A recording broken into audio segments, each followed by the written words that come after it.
छात्रों, oriental higher secondary school Mirzapur Ahmedabad में आपका फिर से एक बार स्वागत है। वो कक्षा 9 हिंदी में आज हम काव्य 4 कर्ण का जीवन दर्शन उसका दूसरा भाग हम समझेंगे। हमने अगली 8 पंक्तियां समझी थी, अब बाकी की समझेंगे हम आगे से।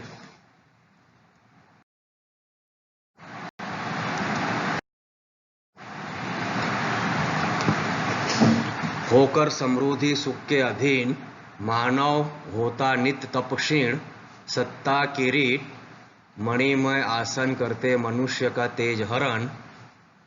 इस पंक्ति में कवि कहता है, धन दौलत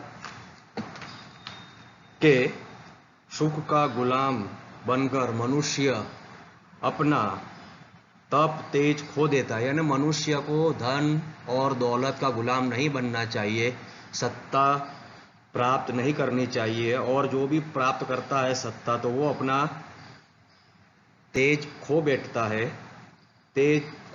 है, क्योंकि सिंहासन से जुड़े मणि वो सब उसका जो तेज और जो प्रकाश वो खींच लेता है, हरण कर लेता है।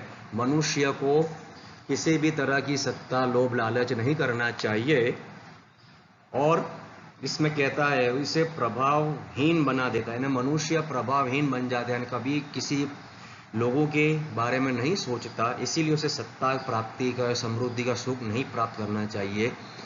नर विभव हेतु ललचाता है, पर वही मनुष्य को खाता है।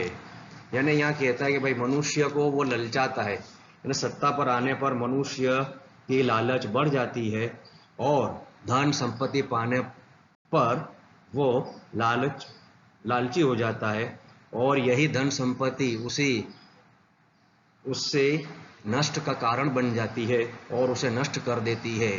यानी यह कहता है, इस पंक्तियों के द्वारा यही कहा गया है कवि ने कि भाई मनुष्य जब भी उसके पास समृद्धि सुख या धन प्राप्त हो जाता है तो वो एक उसके अंदर का जो तेज होता है वो खो बैठता है, और यही उसके अंदर लालच, एक किस्म की लालच पैदा हो जाती है धन संपत्ति या सत्ता आने से। तो यही कहता है वैसे धन सत्ता संपत्ति की लालच नहीं करना चाहिए।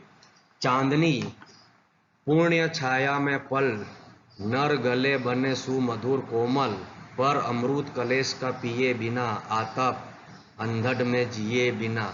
यानी इस पंक्ति में कहता है कि कवि इसमें यही कहता है कि चांदनी और फूलों की छाया, यानी कहता है भाई चांदनी पुष्प यानी फूलों की छाया में वो पलकर मनुष्य सुंदर और कोमल भले बन जाए, यानी वो कोमल मधुर तो बन जाएगा, मगर कष्ट यानी तकलीफ मुश्किलों के बगैर वो अमृत नहीं पा सकता, क्योंकि उसे कष्टों का मुश्किलों का सामना जीवन में करना पड़ता है, और बिना किसी भी सहारे के बिना वो आगे नहीं बढ़ सकता।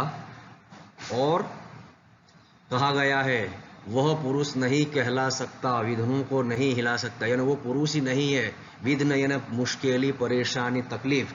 यानी इस दोनों पंक्ति में यही कहा गया है कि भाई अगर वो अच्छे उसमें तो बन जाएगा, तैयार हो जाएगा, अच्छे वातावरण में तैयार हो जाएगा, लेकिन जब मुश्किलों का सामना करना पड़ेगा तब वो नहीं टिक पाएगा, और जो धूप और आंधी सहेगा वही पुरुष कहला सकता है, और जो मुश्किलियों विघ्नों यानी मुश्किलों को पार करके अपना जीवन आगे निकाल लेगा।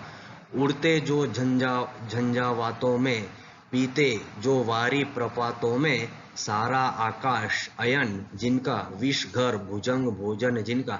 अब यहाँ कहता है भाई उड़ते झंझावात यानी तूफान, आंधी तूफानों में जो उड़ता है और उसी में अपना जीवन व्यतीत करता है, प्रपातों यानी झरने, और झरनों से अपना जीवन बिताता है, झरनों की तरह अपना जीवन बिताता है। झरने किस तरह पहाड़ से बेकर बहते हैं, इसी तरह वो भी अपना जो तूफान झरनों की तरह जीवन बिताता है। वही व्यक्ति सारा आकाश जिसका उसका घर है, सारा आकाश अयन यानी घर, यानी सारा आकाश उसका घर है, जो महान मुश्किलों को सामना करता है, झंझावात तूफान वगैरह को सामना करता है, वही उसका ही सारा आकाश घर है।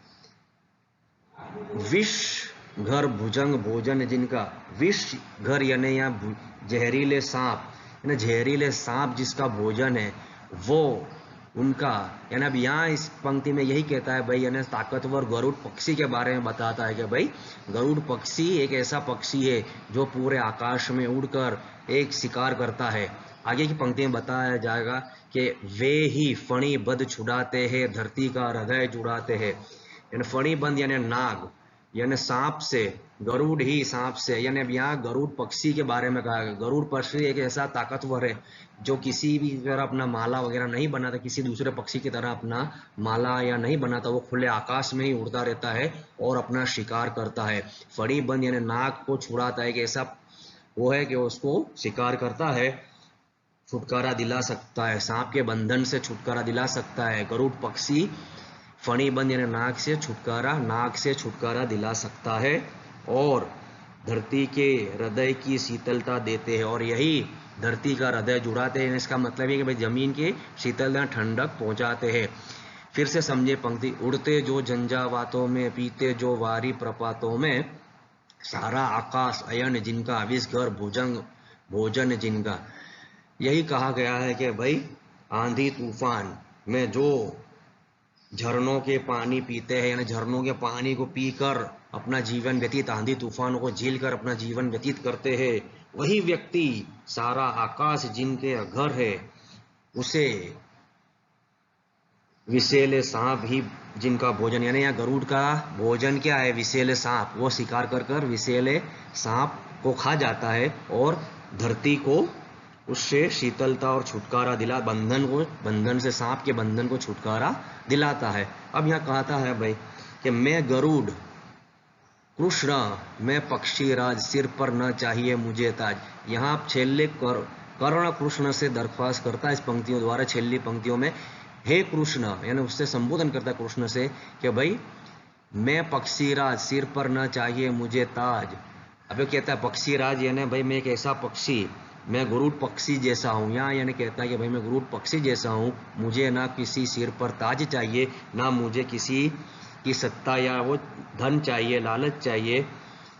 दुर्योधन पर है विषद घोर, विपद घोर, दुर्योधन पर विपद है घोर, यानी दुर्योधन पर विपद यानी मुश्किल ही है कि भाई दुर्योधन पर अभी ऐसा आ गया है समय, दुर्योधन पर मुश्किल ही है और मैं उसका मित्र हूँ और मित्र भाव मुझे अपनाना चाहिए, उसकी जो संकट है वो मुझे दूर करना चाहिए। किसी विष उसे छोड़ा, रण खेत पाटना है मुझको, आही पास काटना है मुझको।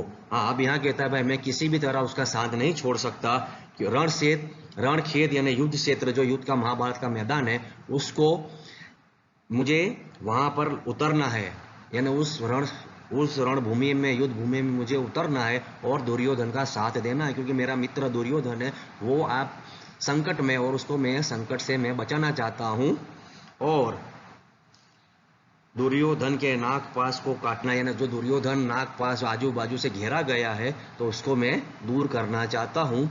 यहाँ पर ये काव्य पंक्ति यहाँ पूर्ण होती है, जिसमें इसका पूरा यही है कि भाई दुर्योधन का मित्र कर्ण है और वो जो अपनी मित्रता भाव बताना चाहता है कि भाई उसकी मित्रता कैसे, उसे समझाना चाहता है कृष्ण, उसको अपनी तरफ लेना चाहता है, मगर वो अपनी मित्रता का सबूत देता है, इसीलिए वो दुर्योधन का साथ इस युद्ध में देता है और तरह तरह के इसमें जो उदाहरण बताए गए इस तरह वो अपनाता है। यहाँ पर ये काव्य पूर्ण होती है। अब हमें दिए हुए है शब्दार्थ, वो आपको लिखना है। शब्दार्थ के बाद दिया हुआ है स्वाध्याय, जिसमें 1, 2, 3, 4 और 5 सवाल और उसके उत्तर है, वो भी आपको लिखना है। वो पक्की नोट बनाकर जब भी आप ये काव्य या जो भी समझे तो अपनी किताब लेकर ही सामने रखकर समझें, इसमें आपको सरलता रहेगी। धन्यवाद।